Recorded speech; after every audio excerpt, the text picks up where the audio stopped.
Petrol, diesel আৰু নিত্য ব্যৱহাৰ্য সা সামগ্ৰীৰ মূল্য বৃদ্ধিৰ প্ৰতিবাদত CITUৰ ৰাজপথত আন্দোলন।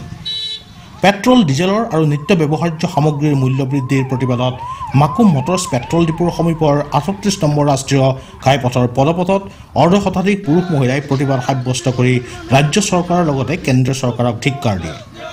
চৰকাৰে এইদৰে নিত্য ব্যৱহাৰ্য সামগ্ৰীৰ মূল্য বৃদ্ধি কৰি থাকিলে আগন্তুক দিনবোৰত তীব্ৰভাৱে গণতান্ত্ৰিক আন্দোলন গঢ়ি তোলা হ'ব বুলি চৰকাৰক সকীয়াই দিছে CCITUৰ ডিগবৈ আঞ্চলিক সমিতিয়ে। সৰ্বসাধাৰণ ৰাইজৰ আয় যিমান তাতকৈ অধিক খৰচ কৰি পৰিয়াল চলাই ঋণগ্ৰস্ত হোৱাৰ লগতে আৰ্থিকভাৱে জুৰুলা হৈ পৰিছে ৰাইজ।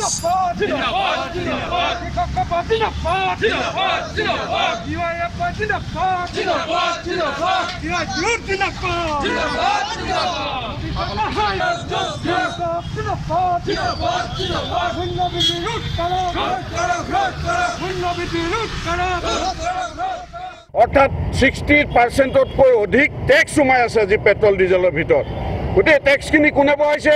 এই টেক্সখিনি গভৰ্ণমেণ্টে লগাইছে আৰু এই টেক্সখিনি তেওঁলোকে কমাব পাৰে আৰু কমাই জনসাধাৰণক সকাহ দিব পাৰে, তেওঁলোকে নোৱাৰা কোনো কথা নাই। গতিকে এই কাম তেওঁলোকে কৰি আছে। এই পেণ্ডেমিক চলি আছে, মহামাৰী চলি আছে, এই সময়ত জনসাধাৰণক সকাহ দিব লাগে।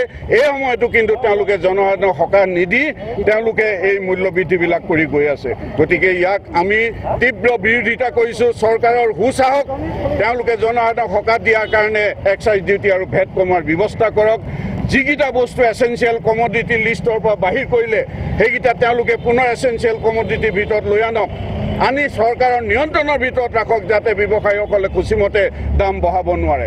আজি এচেঞ্চিয়েল কমোডিটি বাহিৰত লৈ যোৱাৰ কাৰণে দাম বাঢ়িছে। আপোনালোকে হয়তো ভাবিছে ব্যৱসায়ীয়ে কোনোবাই দাম নিজৰ খুচিমতে বঢ়াই আছে বা চৰকাৰে এই দাম নিৰ্ধাৰণ কৰি দিছে নেকি। আচলতে সেইটো নহয়।